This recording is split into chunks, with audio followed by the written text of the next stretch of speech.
The scream didn't sound human.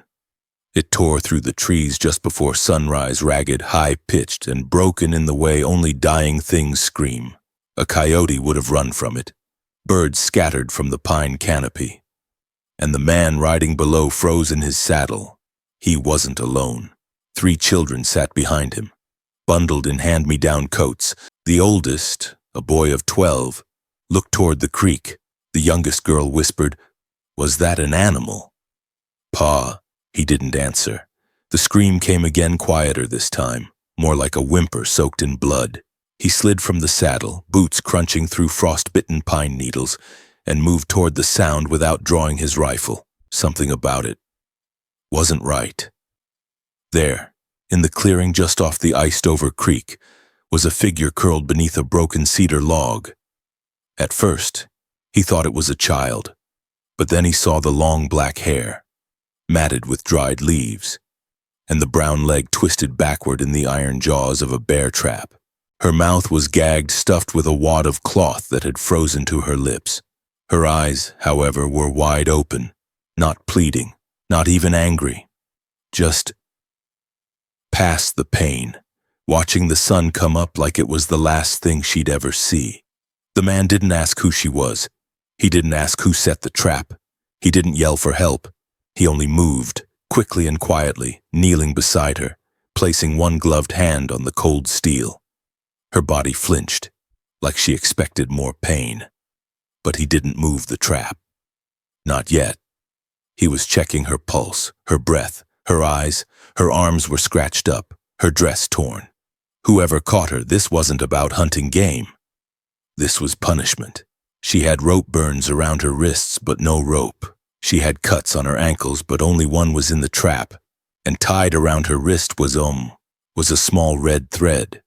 Bright, even in the frost, frayed at both ends, like it had been snapped from something else.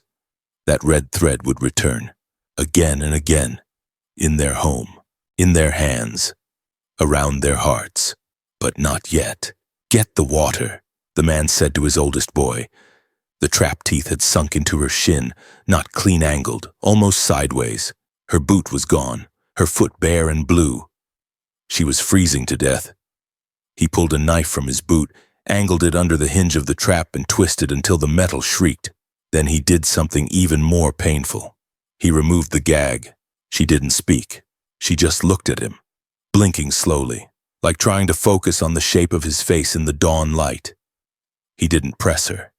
He didn't offer false comfort. He did what lonely cowboys do best. He just kept working. The children stood behind, watching. Not afraid, not surprised. They were used to seeing animals hurt, used to hunger, used to their father moving through the world without explanation. But this was the first time they'd seen a girl left in the woods to die. "Pa," the middle child, Josie whispered. "Why would someone do that?" He didn't answer, because he knew the truth. It wasn't about someone, and it was about everyone. This wasn't the work of one cruel man. This was the silence of a town that didn't flinch when girls like her disappeared. The kind of place that knew where the traps were and never asked why they weren't checked. He wrapped her leg in his coat, lifted her slowly, one arm under her knees, the other around her back. She didn't weigh more than a sack of cornmeal. He'd buried deer heavier than her. Her head fell against his shoulder, and for a moment, he thought she'd passed out. But she hadn't. She was listening to his boots crunching the frost, listening to the silence of the woods after her scream had gone. The trail back was long, and in every window of every ranch house they passed, someone stared. No one opened their door. No one offered help. No one even spat. Only one old woman crossed herself as he rode by, and the red thread on the girl's wrist caught the morning light. That red thread swayed in the breeze as the horse walked. The girl's hand rested against his chest, limp. His children rode behind, silent, as they crossed the last ridge before home. A wind chime made of tin spoons clinked on the porch. The sound startled her and her eyes fluttered open. She didn't cry, but she looked back at the woods, at the frost, at the town now shrinking behind them. And she did something the cowboy hadn't expected. She held onto him tighter. When he reached the ranch, the horse was trembling. Its breath steamed in the cold, legs slick with mud and blood. The cowboy didn't wait to unsaddle. He swung down and cradled the girl in both arms again. Her weight now less than it was an hour ago, as if her body had given up pieces of itself along the way. The porch creaked under his boots. The door swung open without touch. 3 children stepped inside first. Clearing the way, instinct told them this wasn't an errand. This was something sacred. He laid her on the only cot they had that didn't sag through the slats. The fabric clung to her leg, crusted red and black where the wound had stopped bleeding. But that wasn't good. It meant the blood had frozen. "We need fire," he said. "And scissors." No one asked why. They'd seen him patch up dogs run over by wagons, had seen him hold a broken foal's neck steady until it passed. But this wasn't the same. This was a girl, with eyes that watched even when she was too weak to blink. He cut away the fabric. Steam rose from her shin as her skin met the cabin's warmth. The trap teeth had broken clean through the muscle. No splint could fix that. She wouldn't walk for weeks, if ever. Still, she didn't scream. He whispered, "I'm gonna clean this now." She nodded. Once, the children watched from the corner, lined up on the floor like old boots. The middle girl, Josie, slipped off her scarf and laid it on the girl's chest. The youngest, Wyatt, offered a wooden toy horse missing 2 legs. She didn't move, but her eyes did. They followed each child, slowly, like memorizing them. He dipped a cloth into boiled water, wrung it tight, then touched her skin. She flinched, but not from the heat, from something older, something that wasn't the pain in her leg, but in her memory. He kept going, washing, dabbing, removing pine needles embedded in the wound, carefully as a man handling dynamite. By evening, she slept, and the red thread on her wrist unraveled just slightly, brushing the floor with its tip like it was reaching. Outside, the wind howled over the dry plains, pulling at the fence rails like they owed it something. He stepped out with a tin cup of coffee, the firelight behind him casting long shadows into the snow. That's when he saw the first figure, standing just beyond the fence, boots sunk in the frost. Arms crossed, Jeb Nally, ranch hand from town, mean eyes, empty heart. "You know what you brought home," he called, loud enough for the kids inside to hear. The cowboy didn't answer. Jeb spat, "Half-breed, from the res. Ain't supposed to leave the line. She wasn't walking.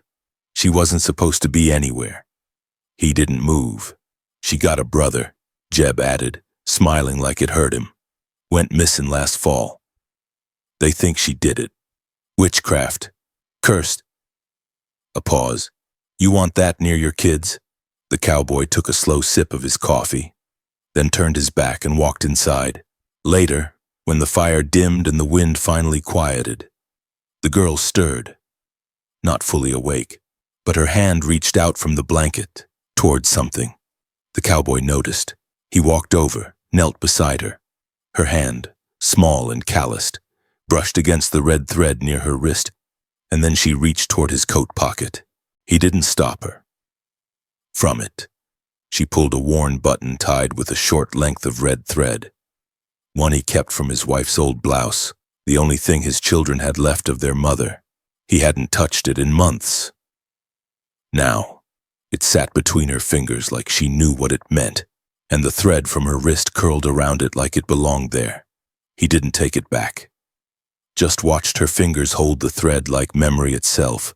Outside, the wind picked up again, blowing ash from the hearth across the cabin floor. He stood up, turned to his children asleep on the floor, and whispered to himself, not to them, not to her, just to the silence. She stays. And in the darkness, the red thread glowed like a coal that hadn't gone out yet. She didn't speak for days, not a word, not a grunt, not even a name. But her silence wasn't empty. It was thick like tar in the air. Every breath in the cabin seemed quieter around her, as if the walls were listening too. The cowboy didn't push. He knew that kind of silence, and the kind that grows around something terrible, the kind that shields more than it hides. He fed her by hand the first morning. She didn't want it, but her hands were too weak to hold the spoon, so he scooped the stew. Slow and careful, like she was glass, she took it without meeting his eyes. By the third morning, she fed herself. By the fifth, she tried to sit up. It wasn't graceful. It hurt. But she gritted her teeth and moved like her body owed her a debt. The children grew used to her presence. They didn't talk to her much, just offered little things. A cup of milk, a new set of socks, a cracked slate to draw on. She never smiled, but she accepted each gift with both hands. And on the seventh day, Josie gave her the doll.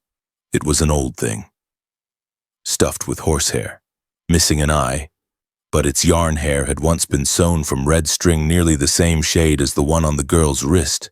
The girl took it, studied it with a surgeon's care, and then, for the first time, tucked something against her chest as she slept. The red thread tied them now. The doll, the button, her wrist. Something was weaving itself through the cabin quietly. Not words, not trust, but recognition. She was still afraid, still flinched when boots scraped too loudly on the wood floor, still turned toward shadows before faces. But she wasn't hiding anymore. She was enduring. That afternoon, the cowboy sat at the table, sharpening his knife. The whetstone hissed with each stroke, steady as breath. The girl watched him from the cot, one eye half-lidded, the other alert. He could feel it, like the heat of a fire behind him. After the blade was clean and bright, he set it down, and for the first time, he looked directly at her and said, "Do you want to tell me where you came from?" Nothing, not even a blink. He nodded once, not angry, just acknowledging that the question was too early. "All right," he said. Then he did something she didn't expect.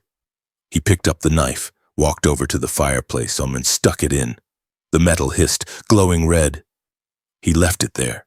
She stared, wide-eyed, expecting something violent. Instead, he walked away. Moments later, he returned with a sewing needle. The doll Josie had given her was missing one eye, but worse. The head had started to rip from the body, threads dangling like veins from a wound. He sat on the edge of the cot, held the doll gently, and sewed it shut.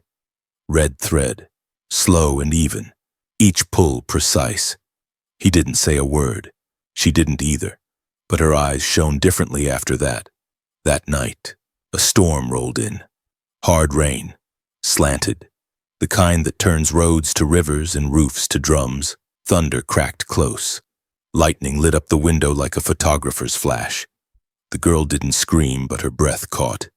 And when the wind blew the shutters open with a crash, she finally reacted.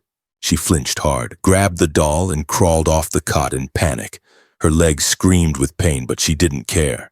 She dragged herself under the table, eyes wild, body trembling. The cowboy moved slow, didn't say her name, didn't touch her. He just crouched beside the table and asked gently, "Did someone lock you in when it rained?" Her eyes didn't meet his, but a single tear fell, and he knew. He sat there with her until the thunder passed. The kids kept sleeping, and when she finally crawled out, the doll still clutched to her chest. She left a smear of red thread behind, torn loose during the scramble. He picked it up, and that night, before sleeping, he tied it around a nail above the fireplace. No one asked why, but the next day, it was gone, and tied around the leg of the doll. The girl was asleep, arms wrapped tightly around the patched doll.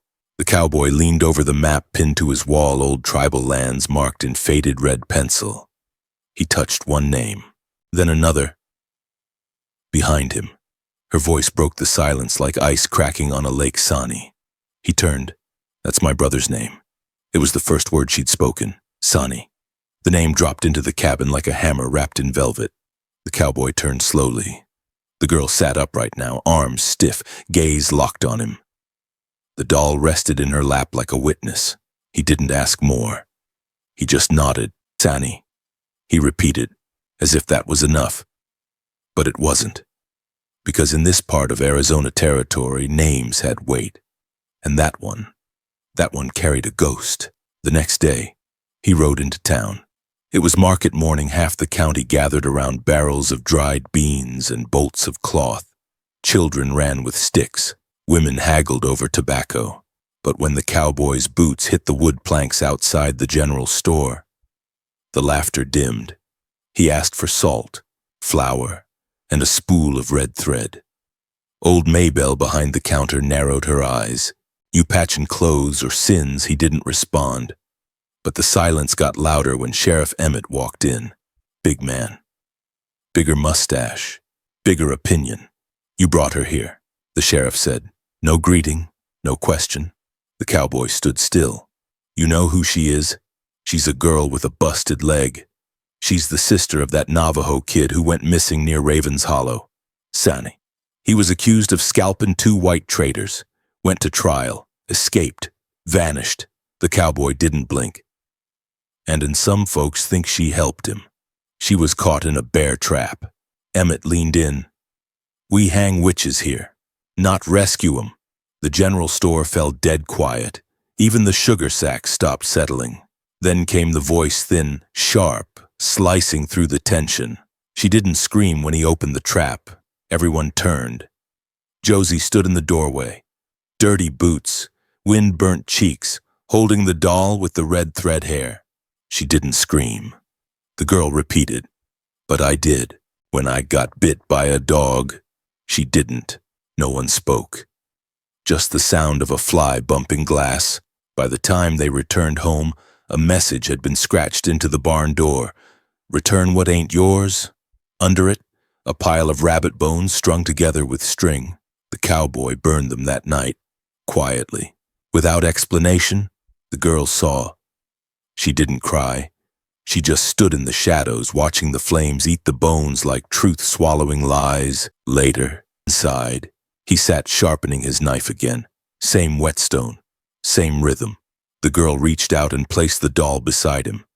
Then, in a voice like old wind, my brother didn't scalp anyone. He looked at her. They were already dead. He tried to bring 'em back to town, but they shot him. Thought he was finishing the job. She paused. They tied me up. Said I knew where he hid. I didn't. Her hands trembled now, not from fear, from memory. They kept me tied for 2 days. Then they said they were taking me home. She looked up. They dropped me in the woods. She said it like it was a fact. They dropped me meant the same as it rained. The cowboy said nothing. But Wyatt, the youngest, reached across the table and set down a cracked teacup. Do you want the blue one, he asked.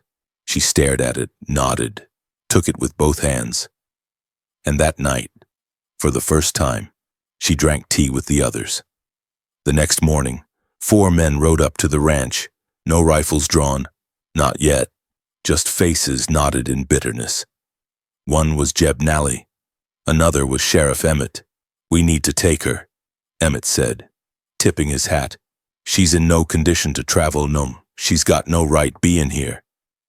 The cowboy stepped down from the porch. She's under my roof. That ain't law. No, he said, voice low. It's just human. Jeb spat. You'll regret this. The cowboy looked past him at Josie, now standing in the doorway, red thread tied around her braid. She's family now, he said. You don't take family. Emmett stared a long while, then turned his horse. But Jeb didn't. He leaned close to the girl, who had stepped forward now, red thread tied to her wrist like defiance. You're poison, he hissed. You're a curse. She didn't flinch. She looked him dead in the eye and whispered something in Navajo. He didn't understand it, but he understood the way she said it, like it was the truth. That night, she didn't sleep on the cot.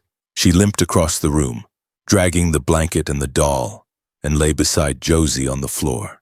And when the wind blew the shutters again, she didn't hide. She whispered one word under her breath, her brother's name, and held tight to the red thread wrapped around her wrist and Josie's. The snow melted slow that spring, the kind of slow that made the ground soft but left the air sharp where every breath felt like biting leather. Mud clung to wagon wheels, birds returned in half-throated songs, and under the low roof of the cabin something else was thawing too. Not her leg that would take time. Not the town that was a frozen thing by nature, but her spirit.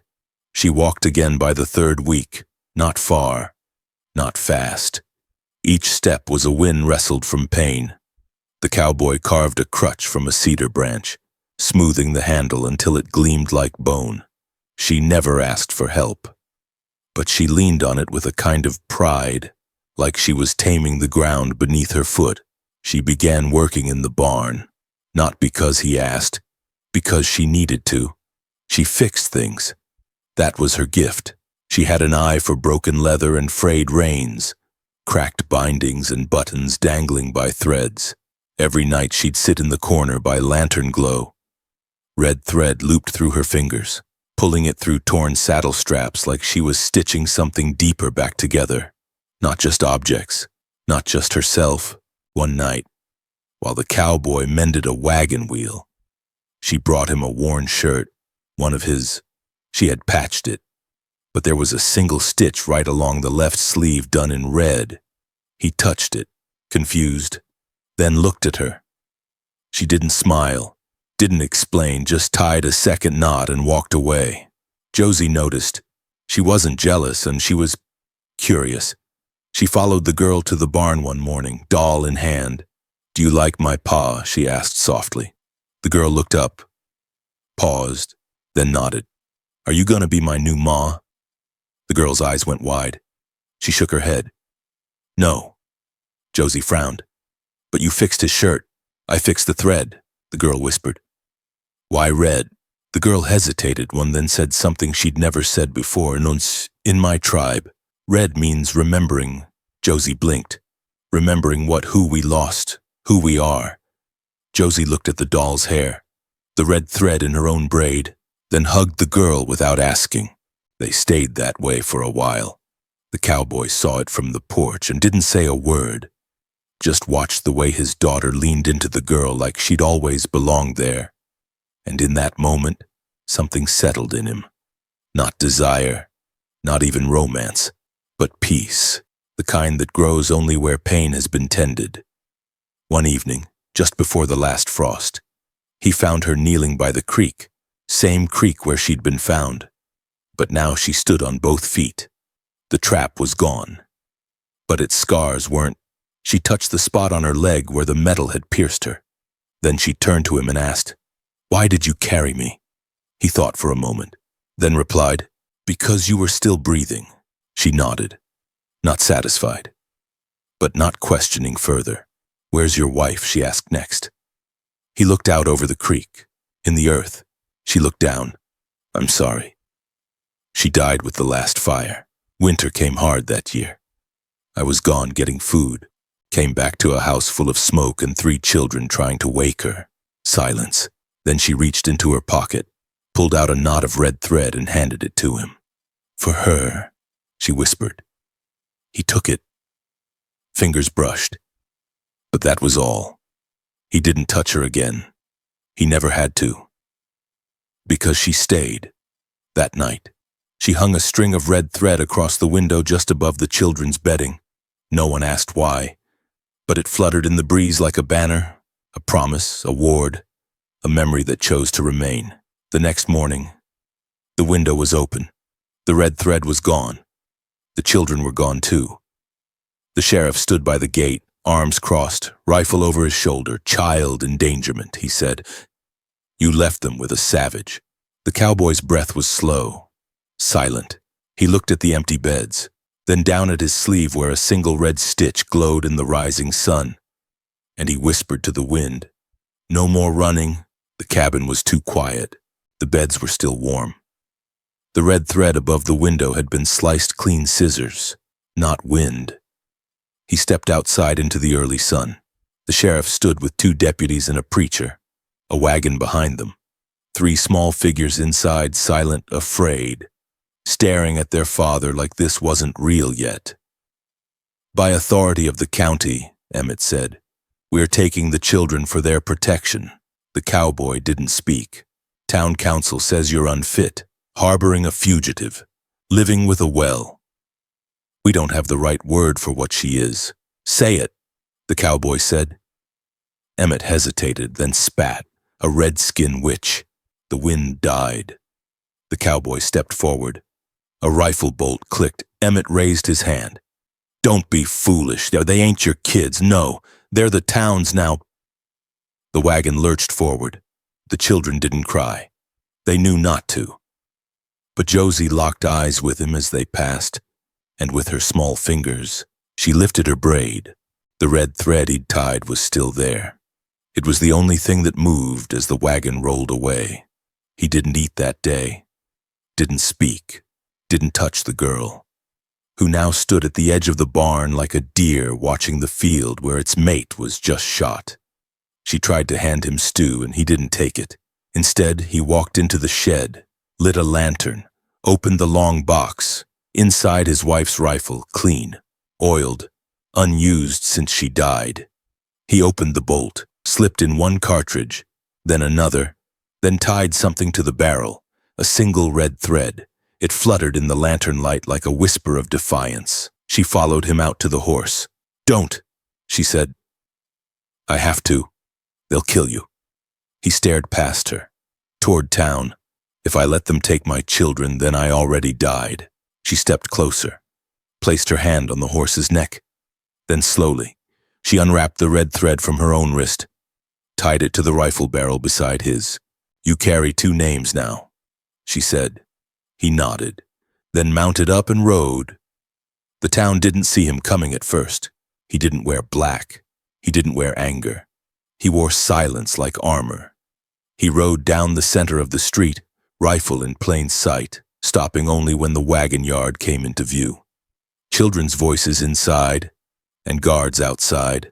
The sheriff stepped out of the church. You've lost your mind. I've found what matters. You think this is how to fix it? I ain't fixin' anymore, the cowboy said. I'm reclaiming. He fired once into the bell tower. The sound shattered stained glass. Every door opened. Men poured out. But no one drew. Not yet, because they saw something they hadn't seen before. Not a wild man, not a grieving husband, not a fool, but a father. And beside his trigger finger, red thread twisted in the breeze like a fuse waiting to burn. The preacher tried to intervene. She's a curse, he shouted. That girl's blood brings war. The cowboy looked at him. My wife died of smoke. My son nearly froze to death. My daughter still can't sleep without a doll in her arms. He stepped forward. And you want to talk about curses? He fired again into the church sign. The cross snapped. The sound of it falling was louder than the shot. Josie's voice broke the silence. Pa. He turned. She was standing in the schoolhouse doorway, hair tangled, red thread still tied in place, the others behind her. He holstered the rifle, walked toward them. No one moved to stop him, and because everyone was seeing it now, this wasn't a rescue, and this was restoration.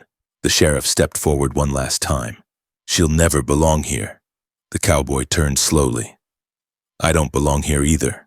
And then came the golden line, spoken so quiet it fell like thunder. Family ain't blood. It's who'll bleed with you. He rode home with all 3 children. The girl waited on the porch. When she saw them crest the hill, she didn't wave. She just tied a red thread between 2 porch posts and let it dance. That night, the children slept in a pile warm, breathing. Home again. The girl sat outside, stringing together bent nails and old spoons. When he stepped onto the porch, she held up the finished chime. It'll sing when the wind blows, she said. He touched it. It already does. The next morning, she rose before the sun, barefoot, despite the chill. She stepped onto the dirt path that circled the cabin and began to clear it 1 rock at a time. No one asked why. No one stopped her. Even the youngest just watched from the window, eyes wide, as she knelt in the mud and pressed the stones into a curve. By the time breakfast steamed in the pot, there was a ring around the house, a line between what had happened and what wouldn't happen again. She was building something, and for the first time, It was hers. The wind chime she'd made from trap springs and red string hung beneath the porch awning. It clinked softly in the breeze. Not harsh like church bells or sharp like glass, but soft. Like memory. Like breath. The cowboy passed beneath it every time he stepped outside, and every time he'd pause. Not to admire it, but to listen, like it was telling him something only she could say. The children painted the door red with leftover barn paint, not blood red, not warning red, but the kind that catches light like firewood flame. On the center panel, Josie wrote one word in black coal: stay. No one corrected the spelling. It was perfect as it was. Spring came slow but sure. Grass peeked through the frost like it was testing the air. The girl planted herbs in the window box, ones she remembered from her mother's hands. Ones that grew in both Navajo soil and settler gardens. Mint, yarrow, sage. She didn't explain them. She didn't have to. The smell filled the home, and the children stopped coughing in their sleep. The cowboy brought wood one morning and found her painting the inside wall, not with a brush, with her fingers. 10 small birds, each one golden, eyes closed, wings folded, sleeping, not flying. She'd painted them above the fireplace, some below them. She'd written in Navajo, then scratched it gently into English. She lives here now. When he saw it, he didn't speak. He just added a bird, a clumsy one, painted with the edge of a calloused thumb. It looked more like a potato than a sparrow. She laughed, quiet and unexpected, and he smiled without teeth. They didn't kiss. They never needed to. But one morning, as he stitched a hole in Wyatt's boot, she walked behind him and slipped a ribbon of red thread through the back of his collar, looped once, knotted tight. He didn't ask. He just let it hang there. Like a badge, news came eventually. Sani was dead. His body found near the canyon where the wind screamed. They never buried him right. Just left him wrapped in a tarp beneath the junipers. The cowboy rode out alone. Brought him back. She didn't cry when she saw the shape in the blanket. She only tied a single piece of red thread around his wrist and whispered, "Now he can come home too." They buried him beneath the largest tree behind the cabin. No marker, just the red thread nailed to the bark. Years passed. The town changed names. The church burned. The sheriff died coughing in a dry room without a soul beside him. But the cabin stood. The wind chime never rusted, and children grew into people who remembered what silence used to feel like and how it finally broke. One day, a traveler stopped by, lost, hungry. He asked the young woman who now lived alone, "Did a family ever stay here?" A man, 3 kids, maybe a girl from the tribes. She smiled, walked to the wall, pointed to the bird, and said, "They never left. Sometimes the people who save us don't arrive like lightning. They come quietly. Through doors left unlocked, through hands that offer soup instead of sermons, through silence that honors pain without pressing it to speak." This story isn't about grand gestures, and it's about thread-thin, fraying, nearly invisible yet strong enough to tie broken things together. A red thread sewn between strangers, between wounds, between memory and mercy. In a world that's quick to name enemies and slow to hold space for sorrow, the greatest rebellion is to care, to carry someone when they are too broken to walk, to say with your actions, "You are not a curse, you are not forgotten, you belong." Sometimes love doesn't announce itself. It appears in the sewing of a shirt, the repainting of a door, the refusal to look away. So when life rips at your edges, look for the red thread, and when you can, become it. Because family isn't always blood. It's who ties the string back together and stays.